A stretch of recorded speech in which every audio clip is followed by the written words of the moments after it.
오늘 제가 읽은 본문을 읽으면 이게 어떤 내용인가 조금 이해하기가 힘드실 것 같아요. 그래서 좀 전체적인 배경을 설명드릴 텐데 아마 매일 성경으로 큐티하시는 분들은 다 알고 또 새벽에 오시는 우리 권사님, 장로님, 집사님들은 또 내용을 좀 어느 정도 알겠지만 우리가 함께 그 내용을 나누고자 합니다. 저번 주일로 시작해서 오늘까지 우리가 6일에 한 주간을 보내고 또 7일째 또 모였는데 여러분 삶 평안하셨습니까? 아이고 감사합니다. 너무 무더워서 저는 여기서 집까지 가는데도 땀이 뻘뻘 나더라고요. 그래서 밖에 일하시는 우리 성도님들 너무 힘드실 거라는 생각을 참 많이 했습니다. 이런 무더위 속에서 어쨌든 하나님 은혜로 우리가 또 이곳에 모였습니다. 우리는 이런 은혜를 누리고 있는데 참 이스라엘 백성 또 남유다 백성들은 답답함을 느끼게 되어집니다. 무슨 이야기냐면 저번 주 제가 오후 예배 때 드디어 하나님의 심판이 남유다에 임하였습니다 라고 말씀을 드렸어요. 시드기야, 마지막 왕 시드기야 11년 4월 9일에 이제 예루살렘 문이 완전히 무너진 거예요. 성전이 무너지고 성벽이 회파되어서 완전 남유다가 황폐해졌어요. 귀족들은 다 잡혀가고 항복하라고 했던 시드기야는 끝까지 항복하지 않아 도망치다 잡혀서 어떻게 되었죠? 두 눈이 뽑히기도 하고 자기 그 두 눈 뽑히기 전에 자기 자녀가 죽고 유다 귀족들이 죽는 것을 보았죠. 그렇게 유다가 완전히 항파에 되었습니다. 그것이 저번 주일이었어요. 그런데 한 주간 이 남유다 황폐한 땅에 어떤 일이 있었냐면 새 희망이 조금은 싹트기 시작했어요. 그다랴라 하는 총독을 바벨론 왕이 세웠습니다. 적어도 그의 고백을 보고 들으면 하나님이 이곳에 있으라 했으니 자기는 있겠다라고 말하며 이 남아있는 유다인들을 모으기 시작해요. 그들이 미스바에 모였습니다. 그래서 이 황폐하고 무너진 남유다가 뭔가 조금 평안을 얻고 좀 평화가 싹 트려고 하는 그 순간에 누가 또 등장하냐면 이스마엘이라는 이 왕의 장관 유다 귀족이 등장합니다. 제 생각에는 이 친구는 자기가 이제 도망갔다가 다시 암몬 왕의 사주를 받기도 하였지만 내가 그래도 귀족이고 내가 왕족이고 내가 왕의 장관이니 이 그다랴를 처치하고 자신이 이 유다를 통치하고 싶은 욕심이 있었던 것 같아요. 그 욕심으로 말미암아 어떤 일이 벌어집니까? 바로 남유다는 이 평화의 싹이 틀려고 하는데 그 싹이 사라지게 되었어요. 바로 그다랴를 죽이고 또 그와 함께 있던 유다 귀족들 그리고 또 갈대아 군사 바로 바벨론의 군사를 죽이는 사건이 발생합니다.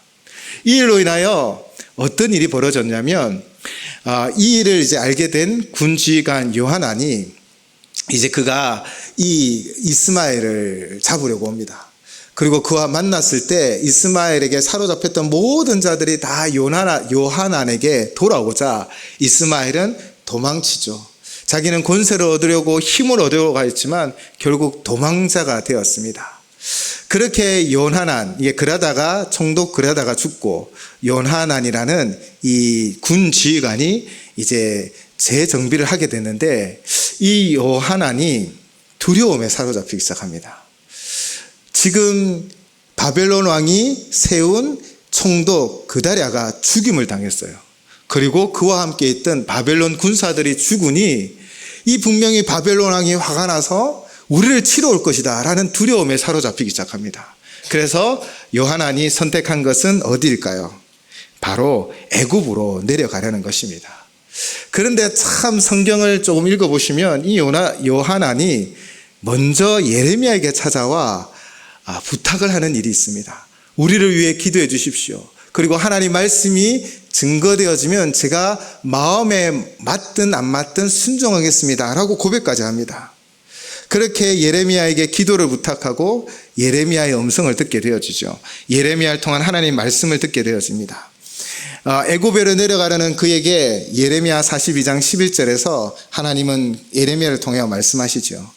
여호와의 말씀이니라 너희가 두려워하는 바벨론의 왕을 겁내지 말라. 내가 너희와 함께해서 너희를 구원하며 그의 손에서 너희를 건지리니 두려워하지 말라. 아멘.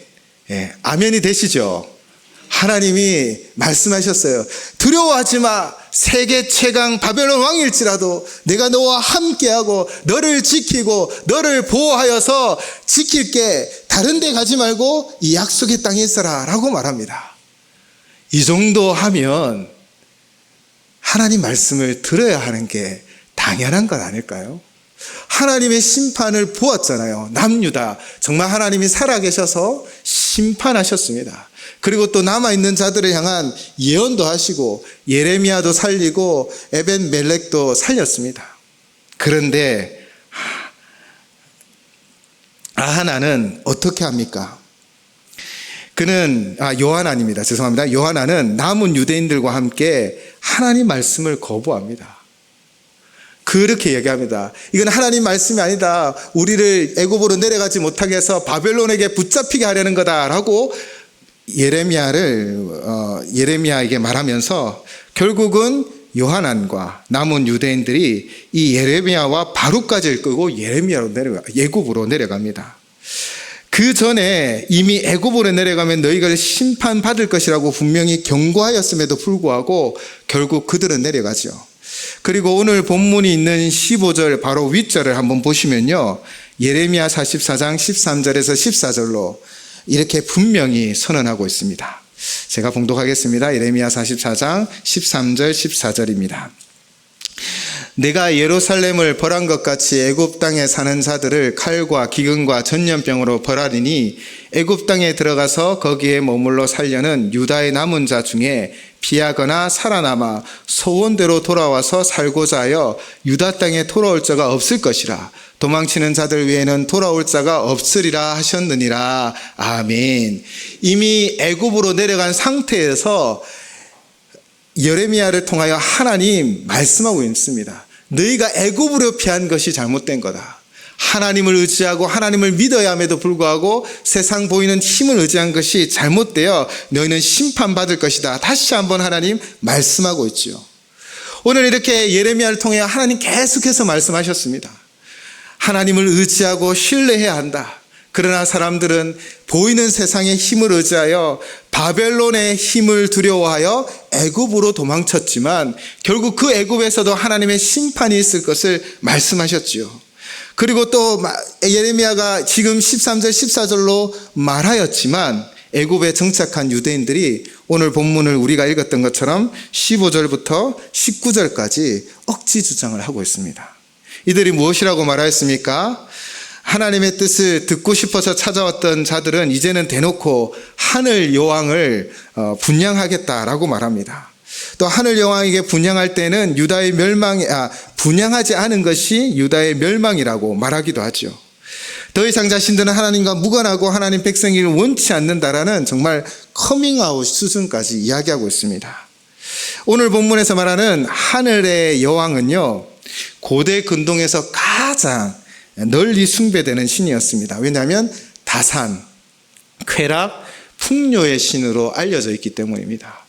그래서 아수르, 바벨론에서는 이시타르로, 그리고 가나안 지역에서는 아스다롯, 아세라로, 헬라에서는 아프로디테로, 로마에서는 비너스, 그리고 애굽에서는 아나스로 불리어졌고, 이 바벨론에서는 이 신을 섬기는 신전이 무려 180개나 있었다고 합니다. 이스라엘 백성들은 가나안 정착 초기부터 사사기부터 이 우상을 섬기는 이들을 자행하였다고 기록되어져 있습니다. 하늘의 여왕은 사실 근동의 모든 열방들이 다 섬기는 신입니다. 왜 그럴까요? 아까 말씀드렸듯 다산, 쾌락, 풍요, 좋은 거는 다 갖다 붙였기 때문에 이 신만 섬기면 그들은 행복할 것이라고 생각했기 때문입니다. 그러나 정말 그것이 그들을 구원해 주고 있습니까? 남유다가 무엇 때문에 심판을 받았습니까? 바로 그들이 하나님 아닌 죄악의 길로 갔기 때문이죠. 이 억지주장하는 자들에게 예레미야는 20절로부터 23절까지 유다가 당한 재난이 결국 우상 숭배로 말미암은 일임을 다시 상기시키고 있습니다. 22절, 23절 말씀입니다. 여호와께서 너희 악행과 가증한 행위를 더 참을 수 없으셨으므로 너희 땅이 오늘과 같이 황폐하며 놀램과 저주거리가 되어 주민이 없게 되었나니 너희가 분향하여 여호와께 범죄하였으며 여호와의 목소리를 순종하지 아니하고 여호와의 율법과 규례와 여러 증거대로 행하지 아니하였으므로 이 재난이 오늘과 같이 너희에게 일어났느니라. 이 억지 주장하는 유다인들에게 예레미야는 너희의 잘못이 무엇인지를 계속해서 선포하고 가르치고 있습니다. 그리고 우리가 읽지 않았지만 24절부터 30절까지는 이 우상 숭배자들이 당할 심판을 분명하고 선명하게 기록하고 있죠. 우리가 예레미야를 묵상해 보면 예레미야는 끊임없이 하나님께 돌아오고 그 징계를 받아들이고 회개하라라고 분명히 선포하고 있습니다. 그런데 끊임없이 남유다 백성들은 심판받은 이후에도 지금 오늘 본문처럼 억지 주장을 하며 하나님으로부터 멀어져 가고 있습니다. 이쯤 되면 그들을 깨우치기 위하여 하는 말조차도 아깝다라는 생각이 들기도 하죠. 변화되지 않는 그들을 보며 우리는 답답함을 느낄 수밖에 없고 설교하는 저희 입장에도 매일 똑같은 이야기만 하는 것 같아요. 그런 모습을 보며 답답함을 느끼지만 그런데 한 발짝 뒤로 물러서 우리가 실상을 보면 사실 우리도 이랬던 것 같아요. 죽을 만할 때는 하나님 좀 살려주세요 라고 막 기도하다가 그게 또 잘 풀리면 어느새 그렇게 부르짖었는지 참 변화되지 않는 우리의 모습들을 발견하게 되었지요. 그래서 우리는 참 연약하다라고 고백할 수밖에 없습니다. 하나님만 보고 따라가다가 세상의 강대한 것들, 위대한 것들, 우리의 눈에 보기 좋은 것들을 보면 우리는 꼭 곁눈질을 하고 샛길로 빠져버리는 게 우리의 모습인 것 같아요. 그래서 오늘 본문은 나도 역시 연약한 존재이구나 라는 것을 고백할 수밖에 없습니다. 그리고 또 하나는 이 본문을 통해 또 예레미야의 메시지를 통해 그럼에도 불구하고 포기하지 않고 말씀하시는 하나님을 만나게 되어집니다. 저 같았으면 그냥 포기할 거야. 네 마음대로 살아. 정말 너 하고 싶은 대로 해 라고 할 것 같아요. 그런데 하나님은 앞으로도 예레미야가 끝나는 그 순간까지 예레미야를 통하여 계속해서 선포합니다. 돌아오라. 돌아오라. 죄에서 돌아오라. 하나님을 믿어라. 하나님밖에 없다. 우리는 이 은혜를 사실 누리고 있습니다. 우리가 완벽해서 하나님 앞에 은혜를 누리고 있습니까? 아니요. 우리도 이 남유다 사람들처럼 틈만 나면 곁눈질하고 틈만 나면 샛길로 빠진 존재였습니다. 그러나 하나님은 예레미야를 보냈던 것처럼 포기하지 않고 우리에게 말씀하시고 우리를 인도하여 주시고 계심을 믿습니다. 우리가 비록 연약할지라도 하나님은 은혜가 풍성하시고 하나님의 사랑은 끝이 없고 하나님은 포기하지 않아 우리의 길을 인도하고 계시는 우리 하나님이신 줄을 믿습니다. 이번 한 주간도 하나님이 우리와 함께하여 주실 거예요. 여러분에게 말씀하여 주시고 여러분과 함께 동행하여 주시며 정말 그늘이 되어 주시고 위로자가 되어 주시고 힘이 되어 주실 줄을 믿습니다. 우리가 이 믿음으로 하나님만 바라보셔야 합니다. 내 속에 곁눈질, 곁길로 가지 않고 이번 주간 우리와 함께 하시는 주와 함께 동행하는 한 주간 되시기를 주님의 이름으로 축원을 드립니다. 이 찬양의 가사를 처음 드리고 싶어요. 이 찬양의 가사가 이렇습니다. 주여 우린 연약합니다. 우린 오늘을 힘겨워합니다. 주 뜻 이루며 살기에는 부족합니다. 우린 연약합니다. 주여 우린 넘어집니다. 오늘 하루 또 실수합니다. 주의 긍휼을 구하는 죄인입니다. 우린 주만 바라봅니다. 제가 기도하겠습니다.